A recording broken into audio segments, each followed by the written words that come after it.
Bonjour, je m'appelle Francis Guérin, je suis maître de conférence à l'Institut national des sciences appliquées de Rouen, qui est une école d'ingénieurs française.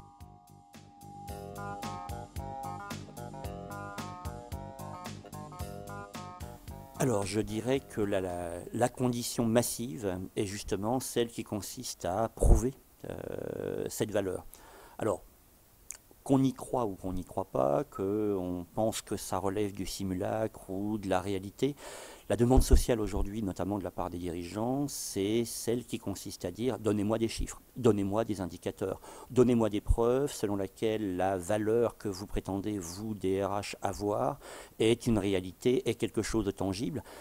Tout simplement pour que moi-même, dirigeant, je puisse légitimer votre action auprès de mes actionnaires, auprès des autres directions qui vont éventuellement vouloir partager les ressources avec la fonction ressources humaines ou ne pas vouloir partager ces ressources.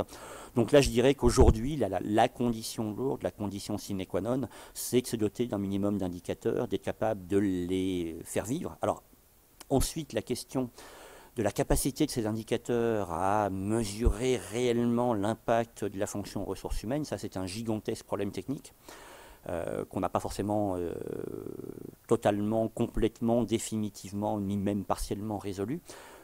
C'est tout bête.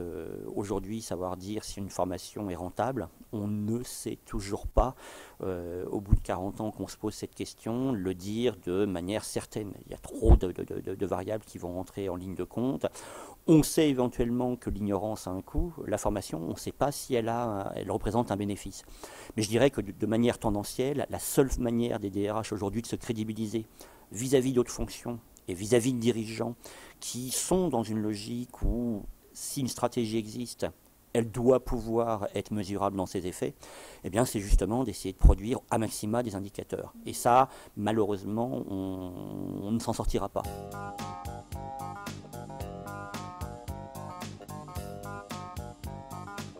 Oh, bah les impacts ils sont relativement clairs. Ça peut être des impacts de productivité liés à chaque type de salarié.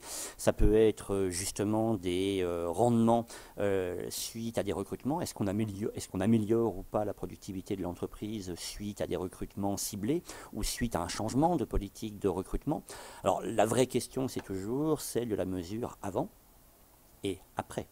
C'est-à-dire que pour pouvoir mesurer quelque chose, il faut être certain qu'on avait un bon historique de ce qui se passait auparavant. C'est le fameux problème de la tangibilité et de la durabilité des indicateurs qu'on peut se donner dans le temps. Si par exemple, je me contente de dire je mesure l'impact de mon recrutement une fois qu'il est fait, il est déjà trop tard, puisque je ne sais pas forcément quelle était la productivité antécédente à ce recrutement.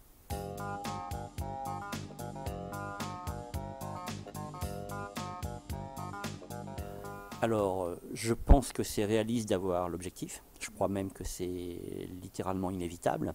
Je dirais même que c'est vertueux. Quant à l'atteindre, ça c'est une autre question. Je pense qu'on peut l'atteindre de manière provisoire en faisant du compromis, c'est-à-dire que vraisemblablement la variable, par exemple, sociale pourra être légèrement écornée ou la variable économique devra être non pas optimisée mais relativement gérée. Mais le faire de manière durable et de manière définitive, ça me paraît illusoire parce que justement les variables changent, parce que les paramètres évoluent et c'est malheureusement un petit peu la tâche de n'importe quel directeur des ressources humaines que de courir sans arrêt après ce compromis qui, quand il croit le tenir, lui échappe de manière quasiment immédiate. Et je crois qu'effectivement, c'est l'essence même de la fonction ressources humaines que d'arriver à essayer de gérer conjointement ces trois dimensions. Le vrai problème, c'est que ces trois dimensions étant elles-mêmes en déséquilibre, la fonction ressources humaines est sans arrêt elle-même en situation de déséquilibre. Alors, on dira de dynamique si on veut être positif, de déstabilisation permanente si on est plus critique.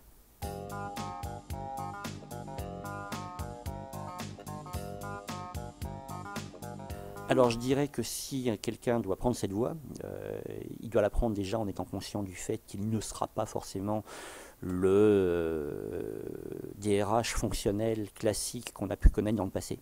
C'est-à-dire qu'il pourra effectivement opérer tant dans une entreprise que chez des prestataires de services. Ça peut être des consultants, ça peut être des prestataires spécialisés en administration, en paye, en services juridiques, en informatique de gestion RH, en système d'information, en formation. Donc je dirais que quelqu'un qui aujourd'hui s'engage dans la fonction ressources humaines, j'ai tendance à lui dire ne vous faites pas une représentation monolithique et purement interne de la fonction. Elle a tendance à s'éclater aujourd'hui entre des acteurs qui représentent chacun un segment. Alors il y a le segment interne qui existe toujours, et de plus en plus de segments très spécialisés en externe. Et c'est vrai que quelqu'un qui s'engage dans la fonction aujourd'hui doit être prêt à assumer cette dualité ou cette pluralité de positionnement possible.